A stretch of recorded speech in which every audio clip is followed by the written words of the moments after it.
Hej och välkomna allesammans till Seminarium Forum. Det här är vårt återkommande seminarieserie där vi vill dela med oss av olika intressanta teman inom klimatområdet med bäring på just hur företag kan vara en del av klimatomställningen. Och jag som pratar heter Johanna Grant. Jag kommer moderera det här seminariet. Och det som är temat idag, det är just att suga upp och binda koldioxid, till exempel genom trädplantering. Det är både ett hett ämne och helt nödvändigt för att nå klimatmålen. För det räcker nämligen inte med att endast minska utsläppen, utan de närmaste 10-20 åren så måste vi suga ner stora mängder koldioxid från atmosfären för att nå 1,5-gradersmålet. Och just klimatkompensation genom trädplantering certifierat enligt Plan Vivo, det är något som Seminarium vurmar för och har varit något vi har jobbat med ända sedan vi startade som bolag 2006.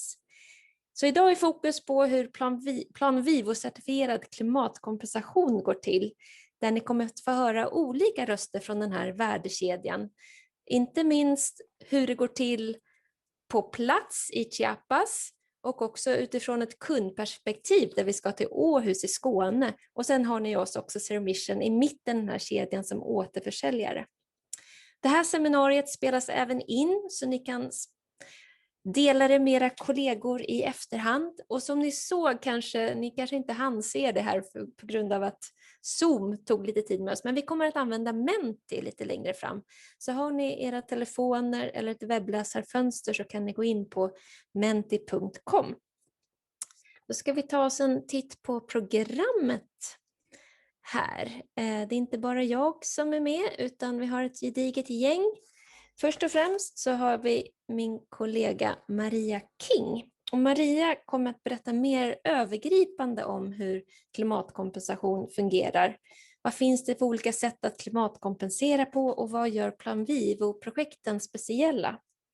Vi är också glada att ha med oss Elena Barona, vår samarbetspartner på plats i Chiapas, Mexiko, som jobbar på Ambio, som är ett kooperativ som driver det här projektet SKOLLT.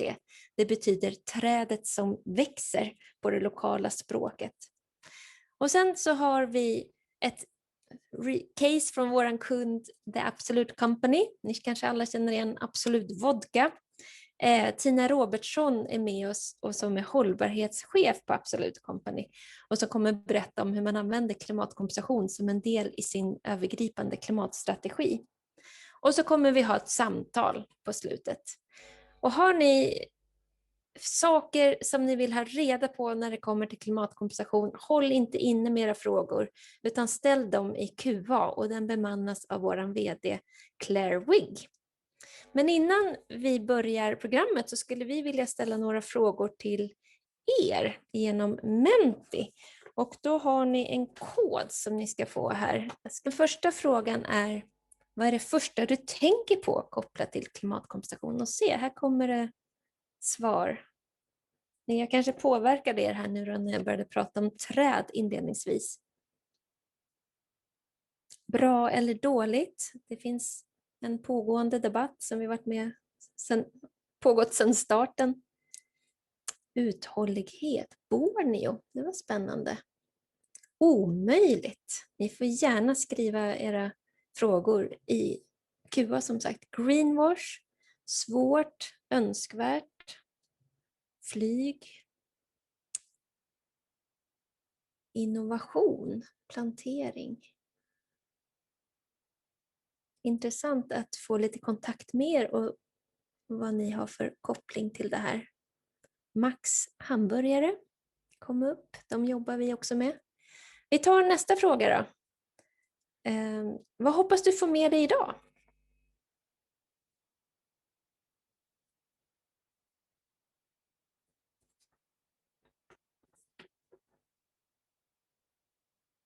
Kunskap, konkreta tips och nya perspektiv.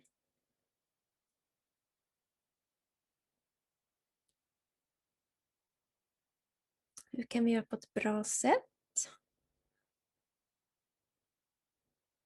Något att berätta om för barnbarnen. Det är bra att vi spelar in här, och får du visa det för dem i efterhand. Ja, men då har vi lite kul att få höra lite vad ni har för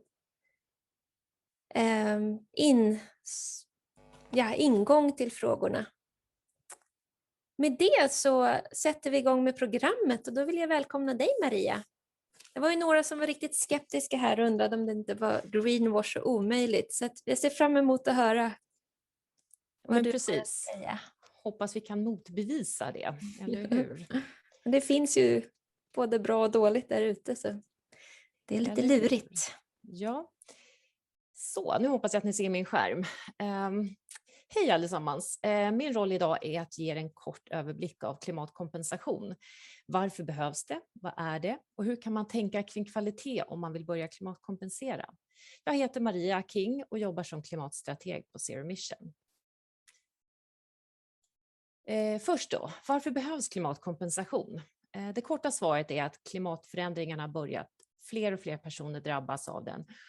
Och vi behöver göra allt redan nu idag för att undvika en situation som blir riktigt allvarlig för oss alla. Det betyder att vi måste minska, undvika och binda utsläpp så mycket det går redan idag. Bilden som ni ser här, den har vi själva tagit i vårt Plan Vivo-projekt i Malawi, och den visar kvinnor som behöver gå allt längre för att hämta vatten på grund av de uttorkade vattenflödena. Ett annat sätt att visualisera hur läget ser ut idag är i siffror, och jag valde den här bilden som en ganska enkel variation av ett emission gap-diagram. Den variationen gjordes 2019 och situationen är idag tyvärr mycket värre. Vi behöver vara på den turkosa linjen längst ner till höger för att klara 1,5 graders uppvärmning. Men idag är vi uppe kring de gröna och röda linjerna istället. Den röda linjen, den representerar allting som länderna globalt har sagt att de skulle kunna göra för att minska utsläpp. Men som ni ser på höger sida, det vill säga år 2030, så är det ett stort gap av många gigaton CO2-utsläpp mellan de två prognoserna. Så det här är en alarmerande bild som borde få oss alla att agera. Den här bilden illustrerar Zero Missions syn på klimatstrategi anpassat till 1,5-gradersmålet. Första steget för ett företag är att mäta upp hela sin värdekedjas klimatpåverkan. Och då räknar man både scope 1, 2 och 3. Det är de gröna rutorna. Och steg 2 är att sätta mål i linje med 1,5-gradersmålet som innebär halvering av utsläppen till 2030 och netto noll innan 2050.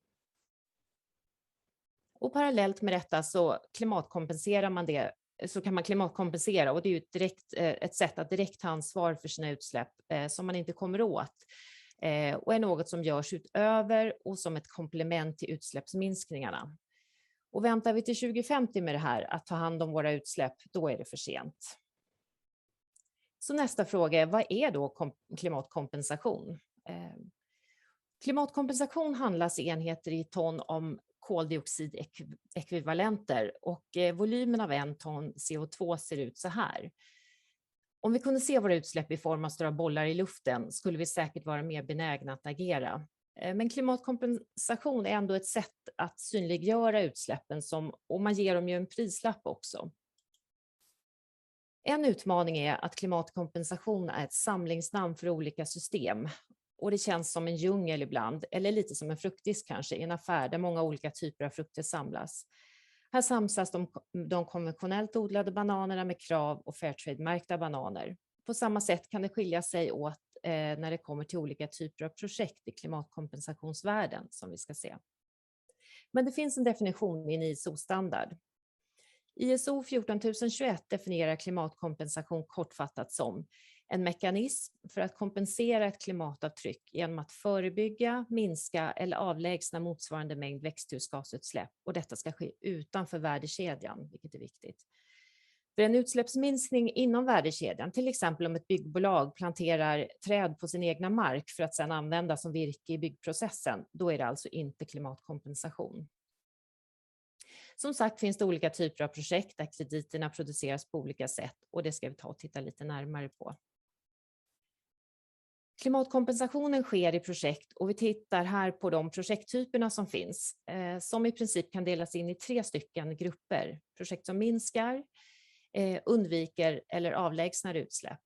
Projekt kan vara storskaliga, småskaliga, de kan ha mer eller mindre kvalitet och prislappen varierar stort, mellan 10 kronor och över 500 kronor, precis som i mataffären. Projekt med inriktning på förnybar energi utgjorde den största volymen av klimatkompensationskrediter fram till 2017. Men idag utgör den största volymen av skogsbevarande och återskogningsprojekt. I omställningen till netto noll utsläpp finns nu ett fokus på negativa utsläpp, så kallade removals, som vi ser här till höger på bilden. Här skiljer man på naturliga klimatlösningar, till exempel trädplantering, och tekniska lösningar för att suga upp och binda kol. De här lösningarna, de tekniska lösningarna, de är lite i ett pilotstadie just nu och mycket dyra, så att än så länge har vi trädplantering. Precis som det finns olika typer av projekt finns det olika märkningar eller standarder som projekten verifieras gentemot för att säkerställa att klimatnyttan sker. Dessa standarder har utvecklats under många år, från 97 till idag. Olika standarder används i olika sammanhang, regioner och för olika typer av projekt, och kvaliteten varierar. Här ser vi på bilden lite olika typer av standarder. Och vi på Zero Emission fokuserar på Plan Vivo, Gold Standard och Fair Trade, eftersom vi har bedömt att de generellt ger de bästa kvaliteten. Just när det kommer till träd- och skogsprojekt som är fokus idag, så tycker vi att Plan Vivo är den absolut bästa standarden. Varför tycker vi då att man ska välja Plan Vivo-certifierade skogs- och trädprojekt? Lite bakgrund. Markanvändning och avskogning står för en fjärdedel av de globala utsläppen. Jordbruket är den största orsaken till skogsskövling, främst i tropikerna. Istället för att vara en kolsänka har det blivit en bidragande faktor till växthusgasutsläpp, vilket är väldigt sorgligt. Och de flesta jordbruken världen över ägs av småbrukare som också är de mest sårbara för klimatförändringarna.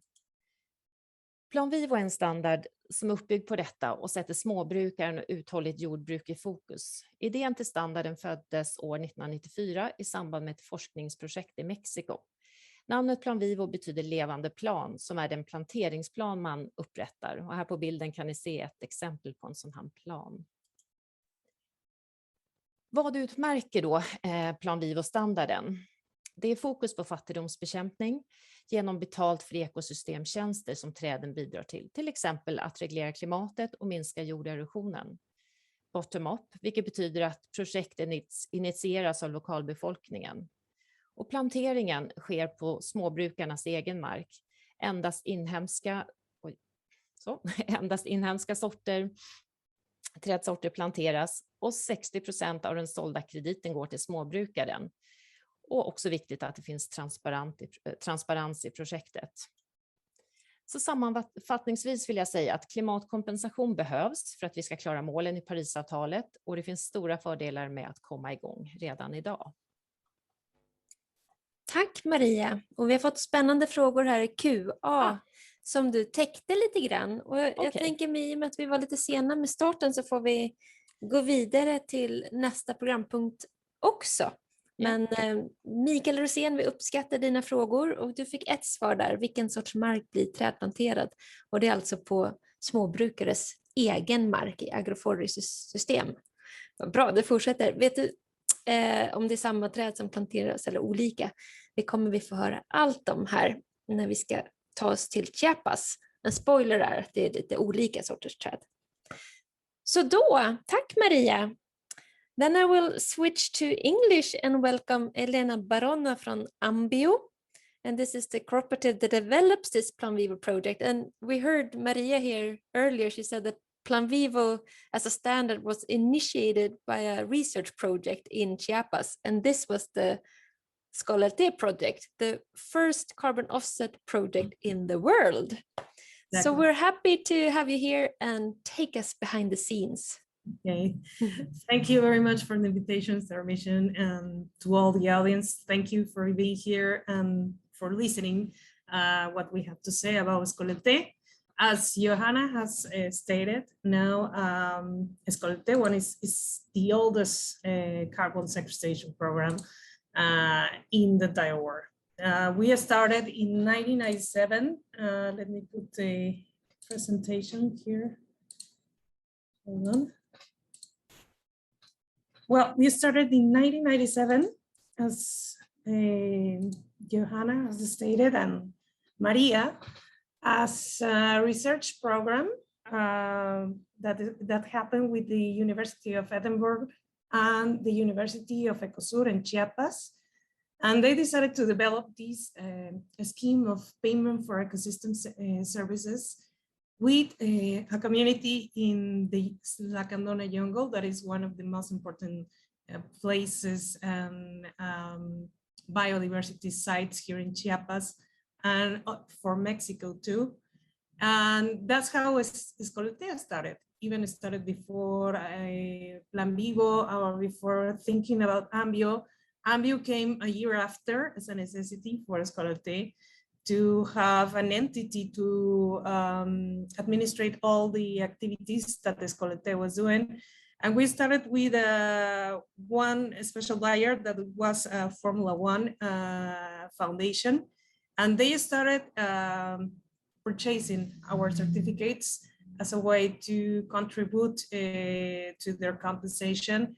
And they also kind of gave us the platform to start in this market. We started working with the Kyoto Protocol. We tried to participate into that area, but since we were working with smallholders, we were working with a very little scheme of work. It was complicated to comply with all these characteristics that the protocol was asking or demanding. So we decided to go to the voluntary carbon market.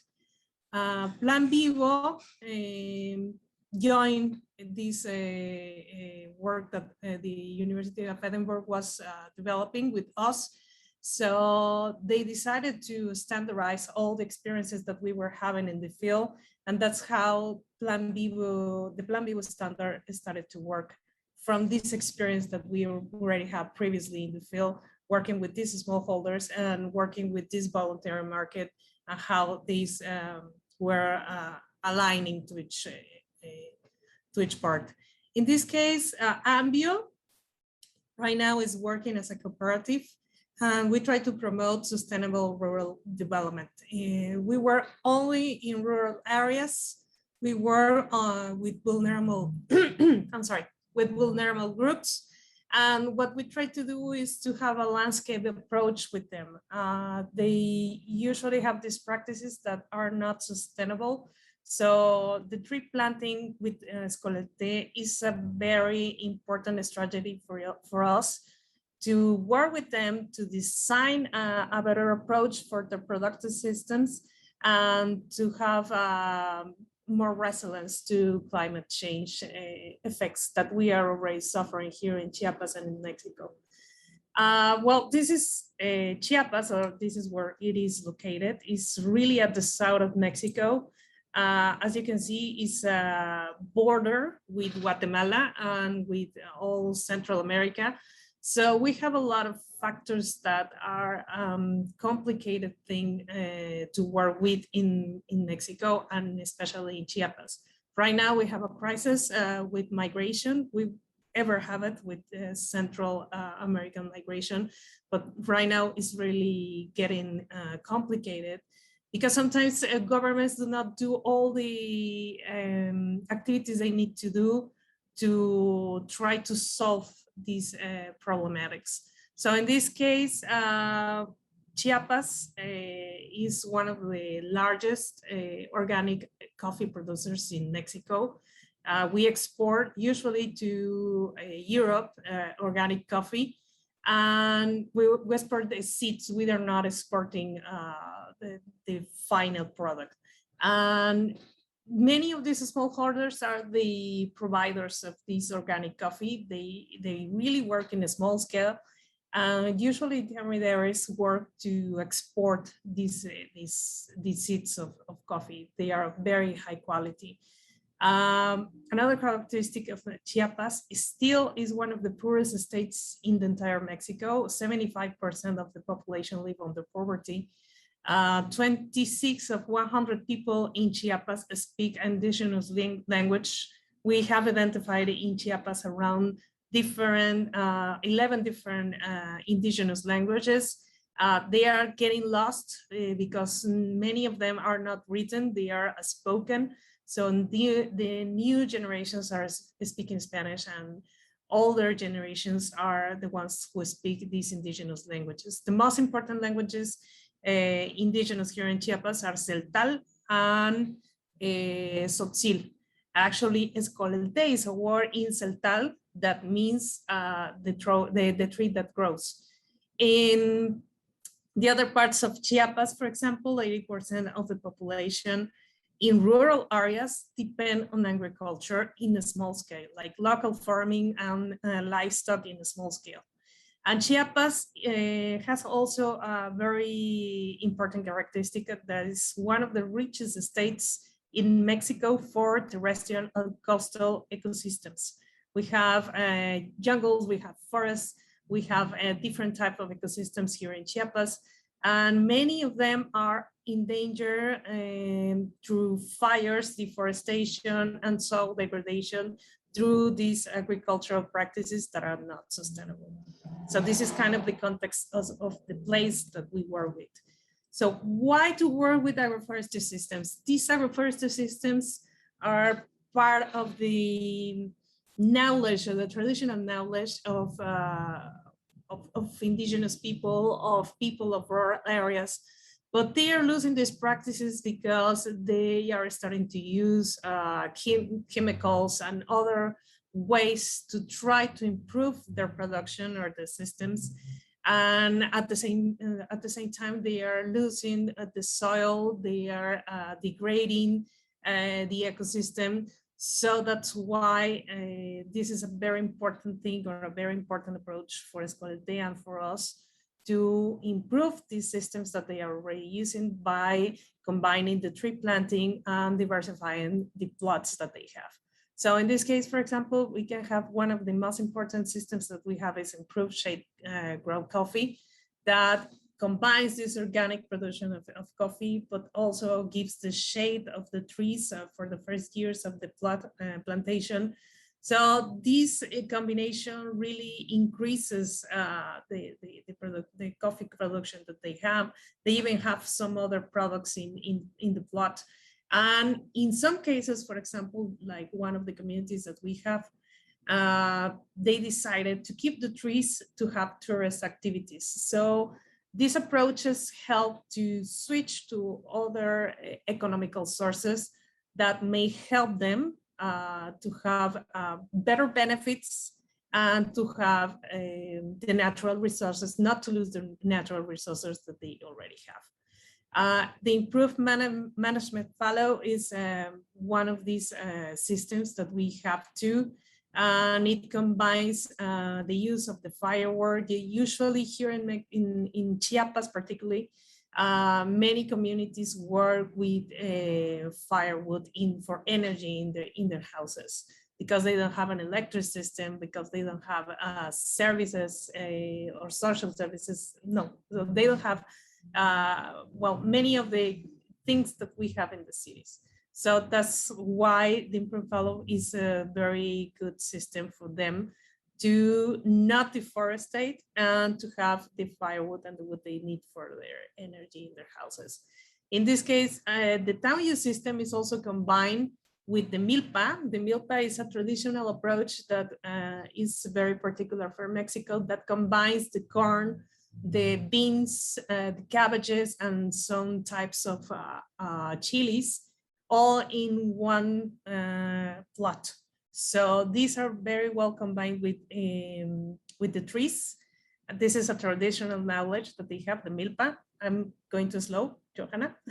Yes, actually, we're running out a little bit of time. Okay, so we can just, there are I'm going to different sum up. agroforces. Yeah, thanks. Okay, this is the groups that we work with. They are vulnerable groups, and usually the smallholders that are participating, we try to integrate the entire family to the work. This is an example of a Plan Vivo. This is a plot, and how you can see the changes after some years is 1 hectare of Tanya. There are 363 tons sequestered and 606 tree planted. In this case, is restored with activities with cedar, mahogany, trees of cedar, mahogany, beryl, and maculis. This is very important because this plan is designed from with the smallholders and with the necessities that they have for this plot. This is Geronimo. He's our star in the program. He has a very nice smile. He's one of the oldest technicians that we have in Escolete. He's holding a tree, and you can see the difference between 6 years of the diameter of the tree. This goes from 55 centimeters. We are talking about a tropical area, so the tree growing is faster than the temperate areas. And this is the results that you can see in the plots, and that are very important. This is a very old plot, more than 15 years of time. We also decided to work with the SDGs. We decided to create some indicators for our project and how we are impacting these SDGs. They are trying to be aligned to what the authorities here in Chiapas are trying to do, like the authorities and the regional and federal entities, because the approach needs to be as a landscape strategy. We cannot work only from ourselves by not taking care of what the other actors in the area are trying to do, and to join this work to complete these activities and to achieve the goals. And these are some examples. I'm going to go very fast with this. Of the things that we are impacting. We have women empowerment. We have worked with women in seed collection, management, medicinal plants, and sustainable crops practices. They are getting involved in all the work that we are doing in the field. The person that you see in this picture is one of the first lady technicians that we have in the field. She already monitors bears, she already monitors water, and she already monitors carbon. So she's getting trained and she's really improving. She's very young. She's like 18 years old, and she is very enthusiastic about participating in these activities. We have local technicians, as you saw with Geronimo. We have people that are part of these communities that speak these indigenous languages, that know how to communicate with the smallholders. So they are like the key people that we work with in the field, and they know the necessities of the smallholders, and they can share their experiences from participating with Escolete. So they are like the best way to approach with the smallholders. We also have a crops diversification. One of the things that we can find in the crops that are being commercialized for the smallholders are coffee, cocoa, palms, herbal plants, and honey, for example. They go very well with the crops. And another thing that we are working with is by protecting biodiversity. We have worked with natural protected areas and biodiversity corridors. So we have presence of mainly mammals and like the one that you see in the picture that was monitoring one of the plots of Escolete. And this is an ocelot, and this is a very important mammal for the food chain, because if you can find this kind of animals, that means that the entire food chain is in a good place. It is really healthy. These are some examples of the plots that we work and the places that we have and some of the participants for the program. And I would like to put a small video just to show you some of the things that we are doing. And this is from Brute Nature.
Thank you, Elena.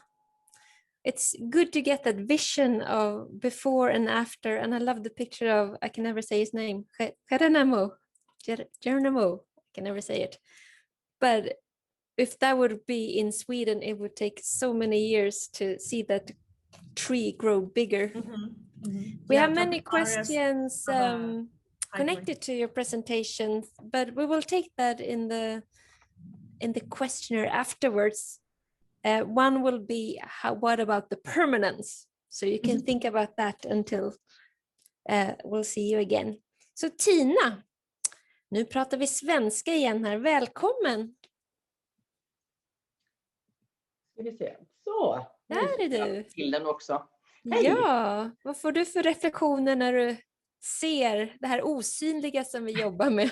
Ja, nej, men jag blev egentligen bara stolt. Alltså, genom att vi har varit med sedan 2013 då och stöttat det här projektet. Och jag har ju visserligen läst en del och lyssnat och tittat på Instagram och annat. Men man blir rent varm om hjärtat när man liksom ser allt som händer.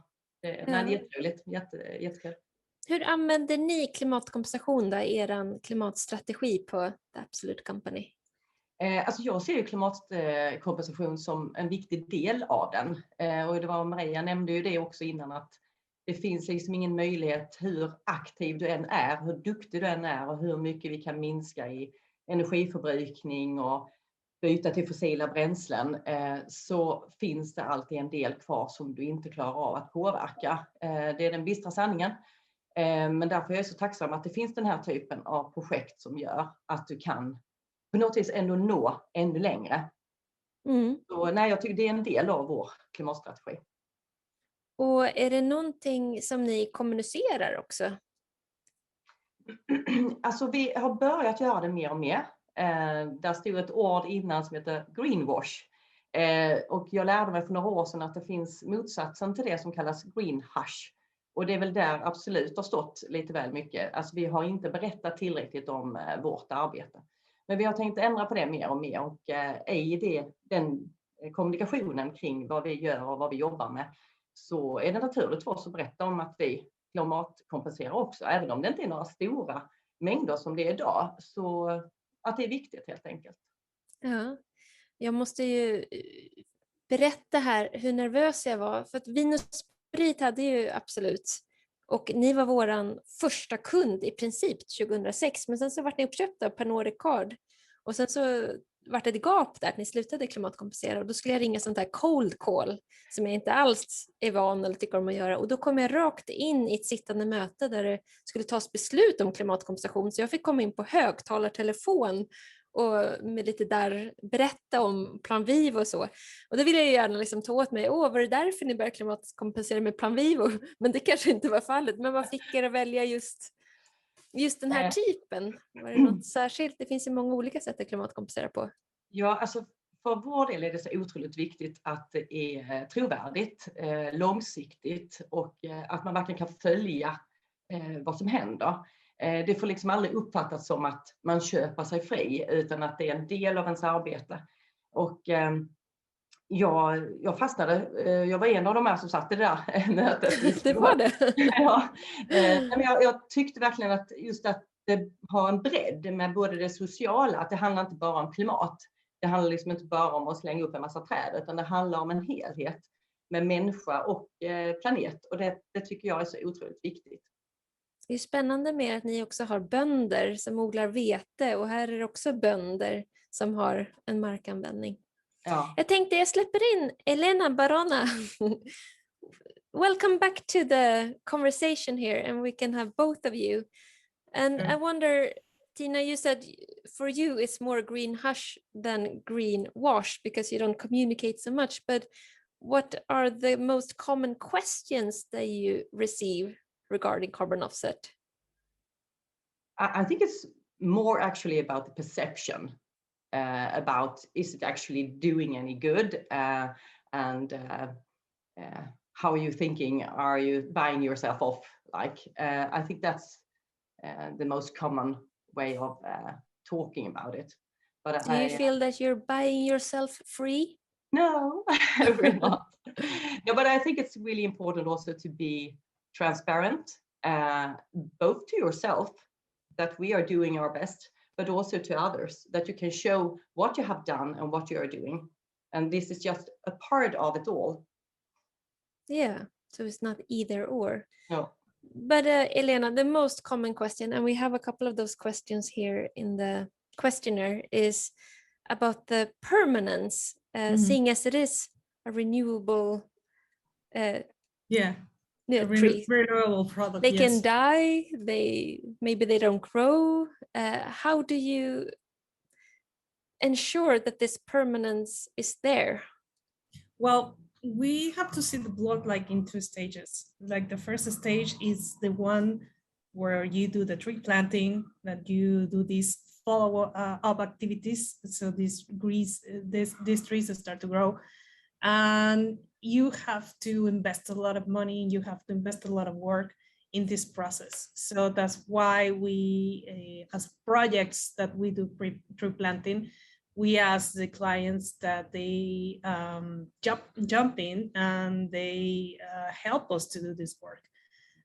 In this case, for example, what we do is each year we have to see the plots. We need to see if they are not having plagues, that they are not having high mortality depending on the conditions of the area. And we work with the smallholders together almost 14 years. So this plot can be established and can be in the ideal conditions to grow on their own for the next period of time. So in this period, it's key that the smallholders are engaged and they want to participate. And that's why the carbon credits are so important, because this is a way that they can be engaged with these activities. We have to understand that these are people that have economical struggles, that are having complications to get to different markets because their production is very, very small. So if you don't have any other incentive that may help them to keep the trees, possibly these areas are going to be deforested. And usually this deforestation comes from economical things. Forest fires are produced by men, and these forest fires come from people who are trying to do agricultural activities, and they are not considering how they are damaging the natural resources. So we need to create like an entire picture of why these trees needs to be there, how these trees are going to help them to have more incomes, more products to sell, and a better quality of life. And the other part of the permanence comes when the trees are already grown and they need to do this maintenance, and they have like a small plot with very high trees. From my experience, for example, by talking with older participants of Escoleté, one of the reasons that catch my attention is that these trees have a cultural value. And this is something that we are not taking into account. These people, for example, are already suffering from droughts. Here in Chiapas, every year we're having warmer conditions of climate. So when they say, I go to my plot and I stay there and I eat with my family and I have another climate there in that plot, that small place has a very high cultural value for the smallholders. They see these trees, for example, are saving. Sometimes, for example, if they need, they have a medical condition, they know that they can get one tree, and possibly they are going to solve like an economical thing. So the thing that we are visualizing right now with the trees that we have with this older plots, it's that at the beginning, when we started this like 20 years ago, we were thinking about harvesting some of the trees, or thinking about a timber scheme. And right now, we believe that the best thing we can have is an approach by transforming these trees, for example, in furniture. But this needs to be an initiative from the smallholders that they want to participate, or they want to do these things, because this means more work and this needs more involvement in some other work. So we need could also be more income for them. Exactly. Because there was a question here in the QA. the idea is not, when a tree is fully grown, the idea is not that it should be burnt up. It's supposed to be a carbon sink even after, but you harvest that tree and you plant a new one. But then it needs to be a market for that timber after the tree is fully grown. And that this is something, for example, in our case in Plan Vivo, we as projects, we need to think about this change on how they are going to be commercialized, all these products.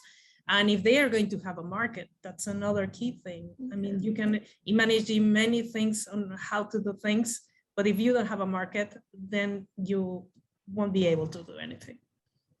But if you're interested in the permanent side of the Plan Vivo, there's some answers here in the QA, but it's also a lot about risk management, and there's a buffer.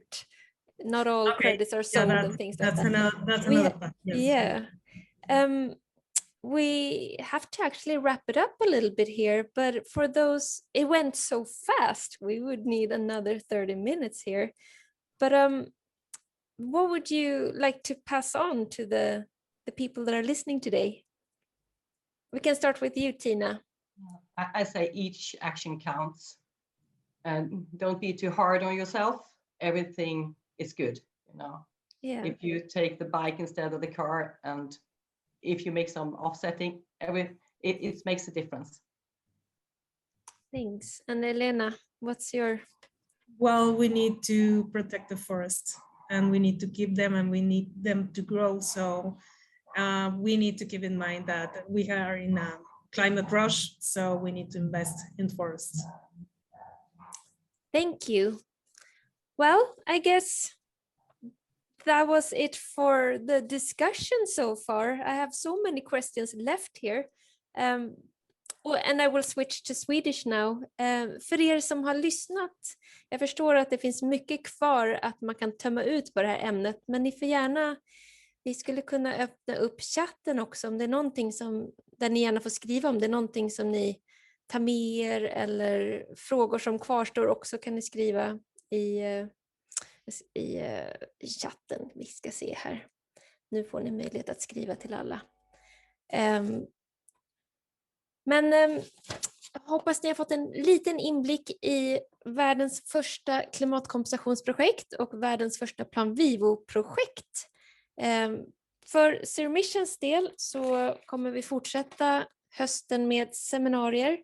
Till exempel så kommer vi ha ett om just miljöuttalanden. Hur balanserar man mellan greenwash och greenhush? Och där kommer vi ha med oss till exempel reklamombudsmannen, vilket kommer bli spännande. Vi kommer också skicka ut den här QA:n till er alla ifylld så ni får den efter och tillsammans med den här inspelade versionen. Ni får jättegärna följa oss också på LinkedIn och vårt nyhetsbrev, men all den här informationen kommer som sagt. Så med det så önskar jag en fortsatt fin torsdag och så ses vi en annan dag. Hej!